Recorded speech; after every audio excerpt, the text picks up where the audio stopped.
Welcome back to Plot Archive. Today, we are journeying deep into the misty pine forests of Oregon, to a town that holds some of the greatest secrets, anomalies, and cleverest writing in television history. Yes, we are talking about Gravity Falls. Even though it only ran for 2 short seasons, it left behind a massive global fan base, hundreds of hidden cryptograms, and a legacy that changed the world of animation forever. So, grab your journals, adjust your mystery hunting gear, and make sure to subscribe to Plot Archive.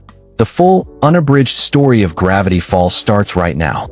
Our story begins in California with 12-year-old twin brother and sister, Dipper and Mabel Pines. With summer arriving, their parents decide to send them away for vacation to a remote, sleepy town in Oregon called Gravity Falls. There, they are set to stay with their eccentric, grumpy, and money-obsessed great uncle, whom they call Grunkle Stan. Stan operates a local tourist trap named the Mystery Shack, a wooden house filled with fake exhibits, glued together mythical creatures, and overpriced merchandise designed to scam gullible tourists. While Dipper immediately views the town as a boring, suffocating prison, Mabel maintains her signature ultra-positive, hyperactive energy, focusing all her attention on a single goal, finding an epic summer romance. Everything changes forever when Stan sends Dipper deep into the woods to nail up signs for the tourist trap. While hammering a nail into a tree, Dipper hears a strange metallic clank. Huh? Investigating further, he discovers that the tree is completely hollow and made of metal. He finds a hidden control panel inside, flips a switch, and a secret compartment opens up in the ground. Inside, buried beneath dust and cobwebs, is an old, leather-bound book. On the cover, there is a golden silhouette of a 6-fingered hand with the number 3 stamped right in the middle. This is Journal 3, a handwritten logbook detailing the real supernatural occurrences, cryptids, and bizarre anomalies of the town, written by an anonymous, mysterious author. The journal's very first and most haunting warning reads, "In Gravity Falls, there is no one you can trust." While Dipper is reeling from this paradigm-shifting discovery, Mabel returns to the shack to announce she has found a boyfriend named Norman. Norman is incredibly pale, speaks in strange groans, Normal. Man! and constantly twitches under a massive overcoat. Relying on the warnings in the journal, Dipper immediately suspects that Norman is a zombie. He grabs a video camera and begins spying on them, tracking their date into the forest. When he finally rushes in to save his sister, he discovers a truth that is far more absurd than a zombie outbreak. Norman is not an undead monster. He is actually a stack of dozens of tiny gnomes disguised as a teenager, looking to kidnap Mabel and force her to become their gnome queen. A chaotic battle ensues. With the help of the shack's child at heart handyman Seuss and the cool, axe-wielding teenage employee Wendy, whom Dipper secretly develops a massive crush on, the twins fight back. Mabel ultimately uses a leaf blower to scatter the gnome army into the trees. Witnessing the madness, Grunkle Stan allows them to pick one prize from the gift shop, leading Dipper to claim his iconic blue and white pine tree hat, while Mabel chooses a grappling hook. As the summer days progress, the journal proves itself right time and time again. Seeking fame and proof of the paranormal, the twins venture out to an island in the middle of Lake Gravity Falls to hunt for a legendary lake monster known as the Gobblewonker. Dipper wants to win a photo contest to validate his journal, while Mabel just wants to see a giant beaver. However, after a terrifying chase, they discover that the monster is actually a massive mechanical robot built by Old Man McGucket, the local town kook who built it out of extreme loneliness just to get his son's attention. Shortly after, the twins uncover a sealed, secret room inside the Mystery Shack itself. Inside, they find a collection of cursed, living wax figures, including wax Sherlock Holmes and wax Coolio.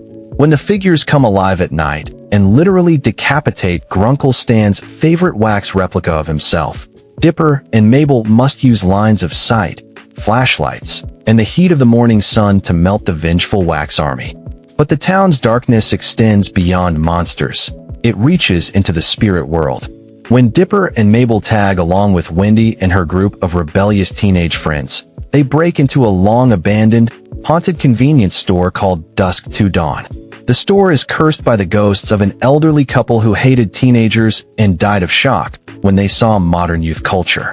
While inside, Mabel discovers a shelf of Smile Dip, a sugary candy that was banned decades ago.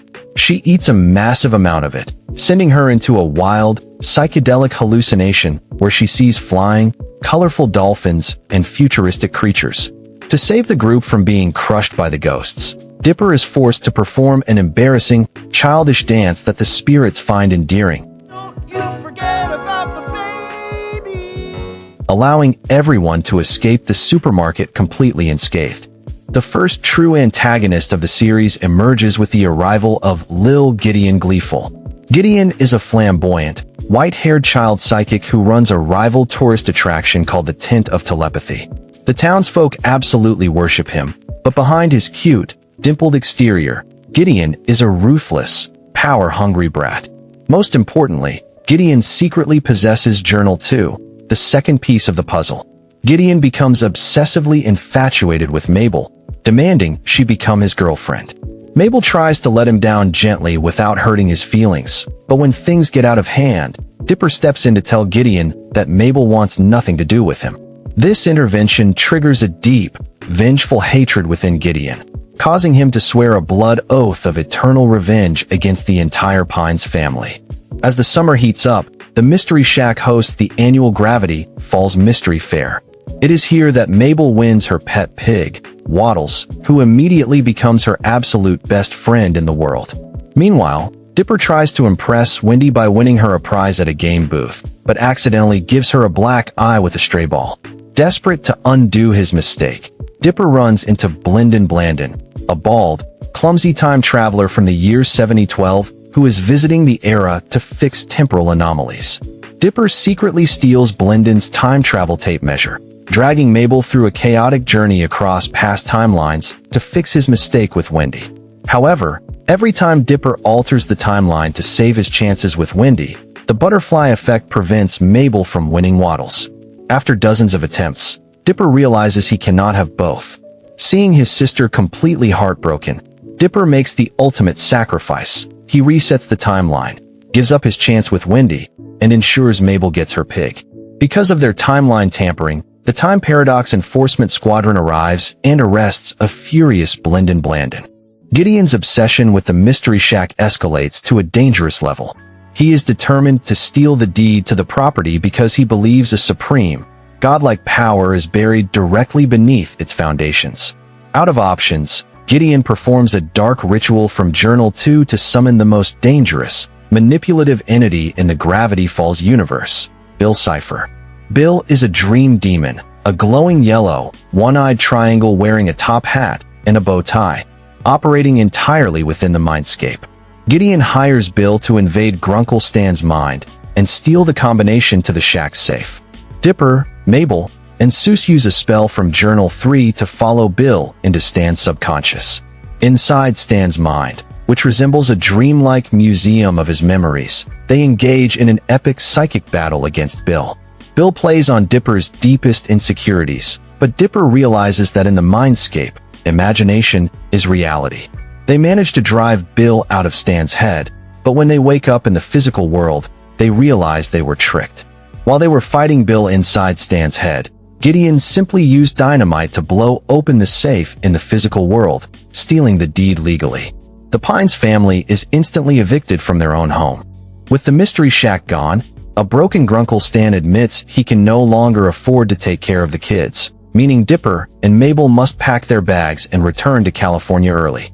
As the twins prepare to board the bus, Gideon screams in realization that there are 3 journals in total, though he doesn't know where the first one is. They witness Gideon using his family's wealth and the stolen deed to construct a massive statue of himself, turning the town into his personal playground. Refusing to leave like cowards, Dipper and Mabel jump off the bus and launch a final, desperate assault on Gideon's stronghold. Gideon deploys a colossal, mechanical robot shaped like himself to crush them.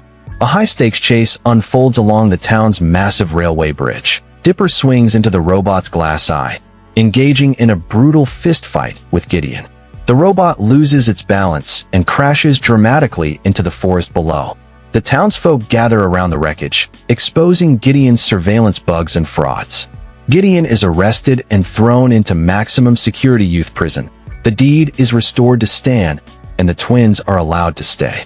However, the biggest, most mind-bending plot twist of the first season occurs in the final post-credits scene. Grunkle Stan secretly confiscates Dipper's Journal 3 and takes Gideon's Journal 2. He walks over to the vending machine inside the mystery shack, inputs a secret code, and the machine swings open to reveal a hidden elevator. Stan descends 3 floors down into a high-tech, underground laboratory filled with massive computers. Stan pulls out a third book from his coat pocket, Journal 1. Placing all 3 journals side by side, the pages reveal invisible ink schematics that fit together perfectly to form the blueprint for a giant, interdimensional portal machine. Stan activates the device, watching the core spin to life, and whispers to himself in the dark room. Here we go. Season 2 starts like a runaway train. Dipper becomes more obsessed than ever with uncovering the identity of the author. When federal agents Powers and Trigger arrive in town to investigate strange power fluctuations, Dipper tries to prove the town's supernatural nature to them. In doing so, he accidentally misreads a spell from the journal, raising a massive horde of undead zombies directly outside the mystery shack. Trapped in the gift shop, Stan is forced to confess to the kids that he knows all about the supernatural. Working together, Stan, Dipper, and Mabel discover that zombies' brains explode when exposed to perfect musical harmony. The trio climbs onto the roof and performs an epic, 3-part karaoke song, blowing up the entire zombie army one by one in a shower of neon green goo. Shortly after, the twins discover a hidden underground bunker in the woods belonging to the author.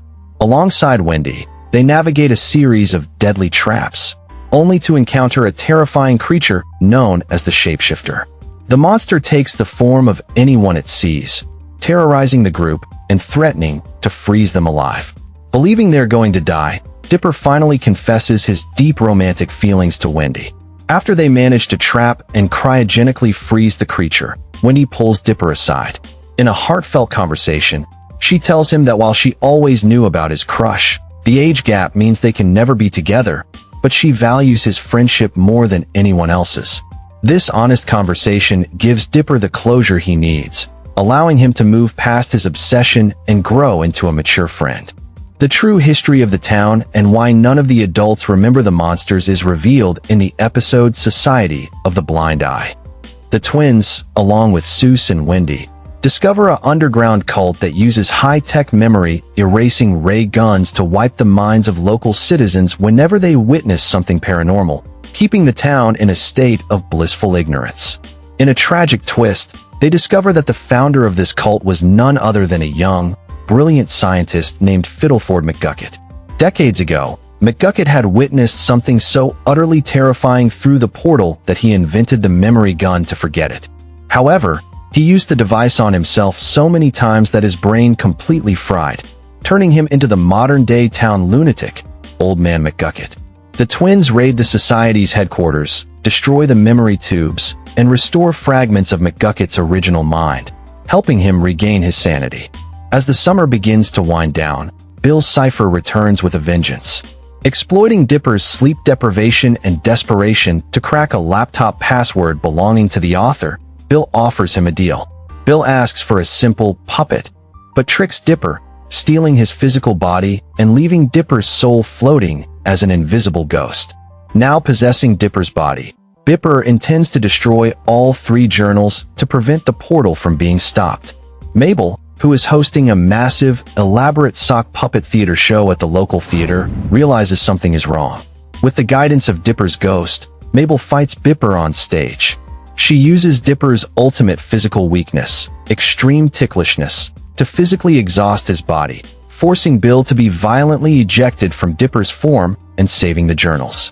Meanwhile, Pacifica Northwest, the wealthy and arrogant alpha blonde girl of the town, hires Dipper to exorcise a vengeful ghost haunting her family's historic mansion before a grand gala.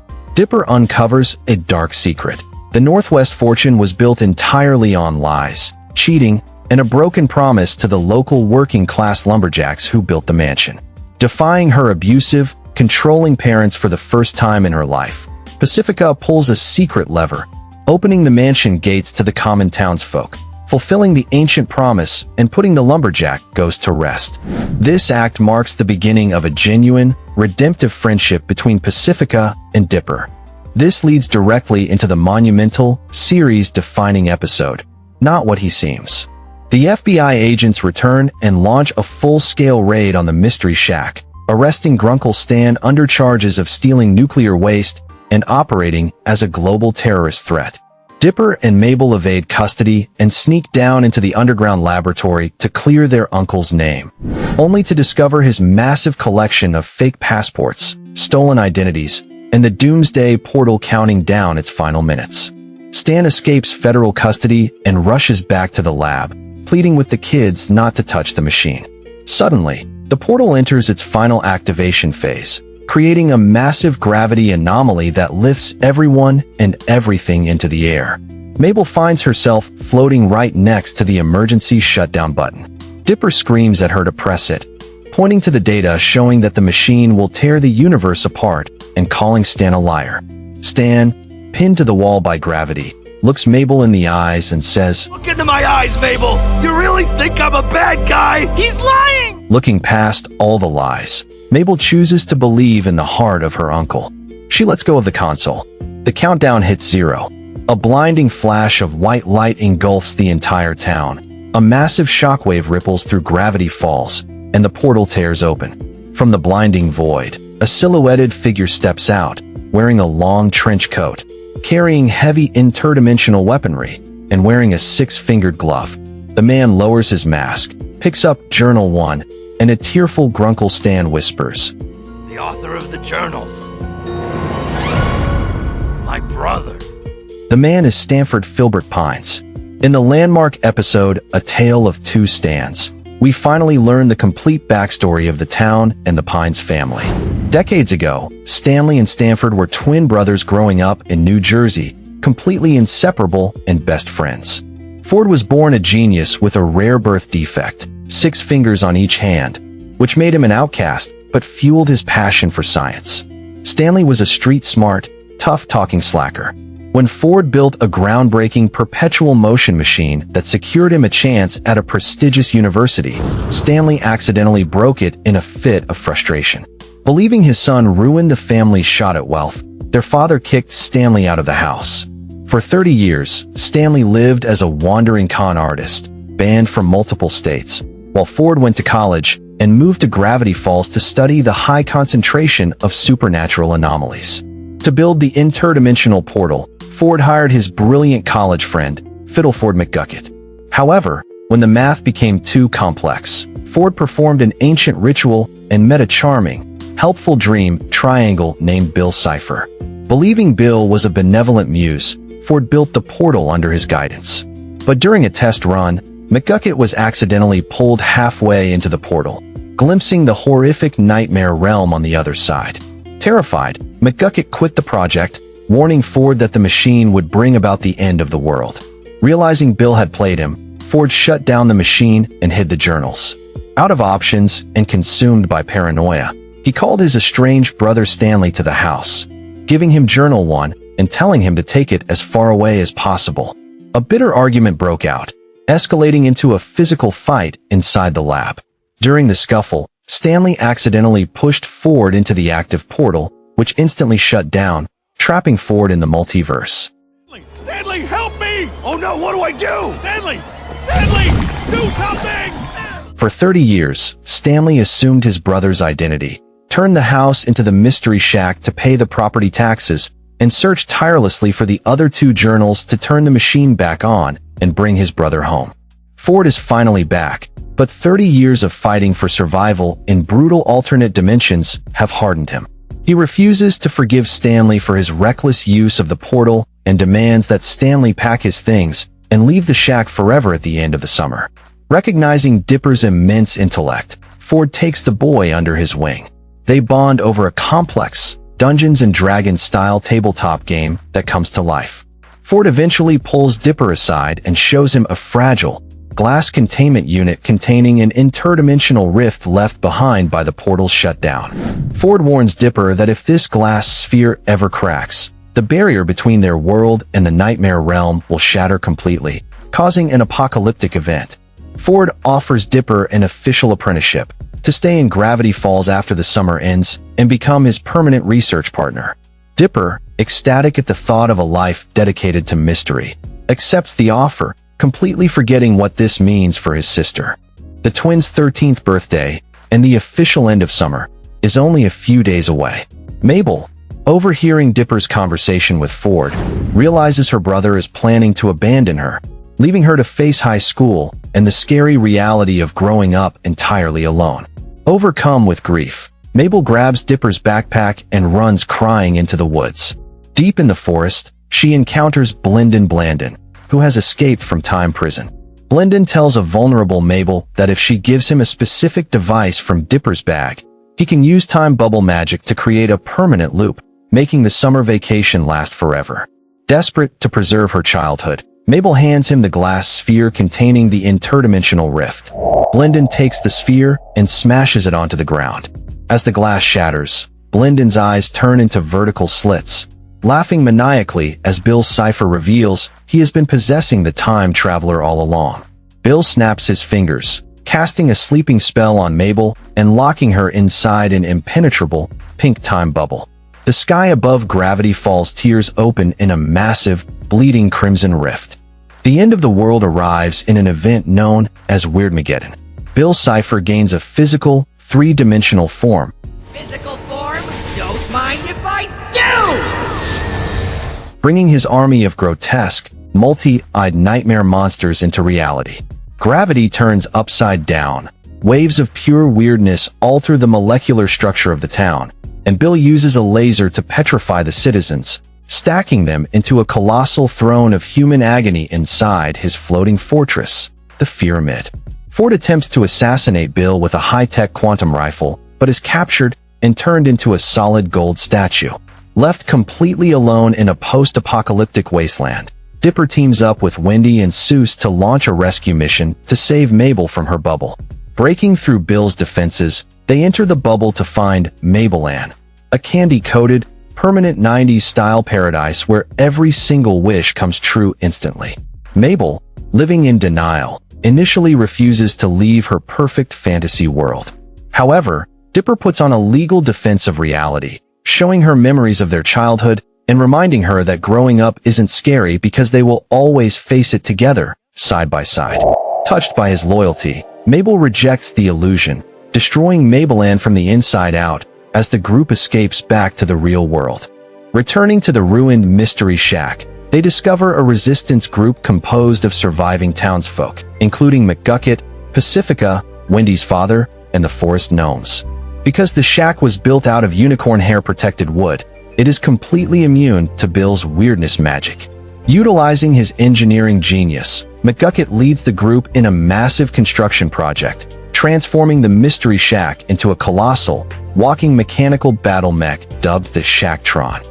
The survivors pilot the massive robot across the wasteland, engaging Bill's nightmare army in a brutal, city-smashing battle. The Shacktron tears through the monster defenses and rips open the wall of the Pyramid, allowing Dipper and Mabel to sneak inside and restore Ford and the petrified citizens back to normal. Ford reveals that there is an ancient prophecy capable of destroying Bill once and for all, the Cipher Zodiac. It is a mystical drawing of a wheel featuring 10 distinct symbols that represent 10 specific people connected across the summer. Dipper's pine tree, Mabel's shooting star, Stan's fez symbol, Pacifica's llama, and so on. The 10 chosen individuals stand in a circle and hold hands, causing a massive, blinding magical energy to surge through the room, beginning to dissolve Bill's physical form. However, just as the spell reaches its climax, Ford corrects Stan's grammar, sparking a bitter, petty argument about their past resentments. Stan lets go of Ford's hand to yell at him, breaking the circle and shattering the spell completely. Bill immediately capitalizes on the distraction, trapping the adults against the walls and locking Dipper and Mabel in a cage. Bill reveals his true obstacle, a mystical, quantum magnetic barrier traps his weirdness inside the geographical borders of Gravity Falls. He needs the mathematical equation to bypass the barrier, an equation locked deep inside Ford's brilliant mind. Bill threatens to torturously murder Dipper and Mabel right in front of them unless Ford grants him access to his mindscape. Seeing no other way to save his family, Ford capitulates, agreeing to let Bill enter his mind. But the two brothers have one final, brilliant trick up their sleeves. Bill shakes Ford's golden hand, leaving his physical body behind as his soul enters Ford's mindscape. Bill finds himself standing in a pristine, completely empty white void. Confused, he looks around until a figure steps out of the fog. It is Stanley Pines, wearing Ford's trench coat and smirking. Right before the deal was made, the two brothers had secretly swapped clothes and identities. Bill has entered the mind of Stanley, not Stanford. In the physical world, the real Ford grabs the memory-erasing ray gun, pointing it at his brother's head with tears in his eyes. Stan looks at his brother and gives him a thumbs up. Ford pulls the trigger. The high-powered memory blast floods Stan's brain, setting his entire subconscious on fire. Inside the burning mindscape, Bill Cipher panics, realizing he is trapped inside a collapsing mind. He shape-shifts into terrifying forms, begs for mercy, and offers Stan infinite wealth and power. But Grunkle Stan simply winds up and delivers a massive, world-shattering punch, shattering Bill Cipher into a million glowing pieces, erasing him from existence forever. The nightmare rift in the sky closes, pulling the monsters back into their dimension and saving the universe. In the aftermath of the battle, Dipper and Mabel find their uncle sitting quietly amidst the smoking ruins of the forest. Stan's eyes are completely blank. His mind has been wiped totally clean. He doesn't know his name, he doesn't know where he is, and he doesn't recognize his own family. Refusing to lose her hero, Mabel sits next to him and opens her giant, colorful scrapbook containing photos of every single adventure, monster, and joke they shared over the summer. As she reads the stories aloud, showing him pictures of Waddles, the gift shop, and their smiles, the sparks in Stan's brain begin to relight. His memories return in a beautiful rush. He looks up, smiles, and pulls his family into a massive hug. Stanley Pine's mind is completely restored by the power of his family's love. A few days later, the entire town gathers at the reconstructed Mystery Shack to celebrate the twins' 13th birthday. Ford pulls Stan aside and reveals his plan to sail the world to investigate a new anomaly in the Arctic Ocean, offering Stan the chance to fulfill their childhood dream of sailing the world together on a boat. Stan happily accepts, officially passing management of the Mystery Shack down to a crying, overjoyed Seuss. Pacifica Northwest attends the party, leaving her snobbish family lifestyle behind to enjoy a messy cake fight with the kids. Finally, the inevitable moment arrives. The high school bus to California pulls up outside the shack. It is time for Dipper and Mabel to leave. Wendy steps forward, swapping her iconic lumberjack hat with Dipper's pine tree hat, and slips a small note into his pocket. The twins, along with Waddles the pig, board the bus and wave goodbye as their family and friends fade into the distance. As the bus drives past the town limits, Dipper opens Wendy's note. Inside is a drawing of all their summer friends, signed by everyone in town, with a simple, hopeful message written across the bottom. See you next summer. And that is where the story of Gravity Falls, the bittersweetness of growing up, and the unbreakable bond of family comes to its perfect end. Thank you so much for watching Plot Archive. If you loved this deep dive into the mysteries of the falls, make sure to hit that like button, subscribe to the channel, and leave a comment below letting us know what television series or movie storyline you want us to break down next. And remember, in Gravity Falls, there is no one you can trust.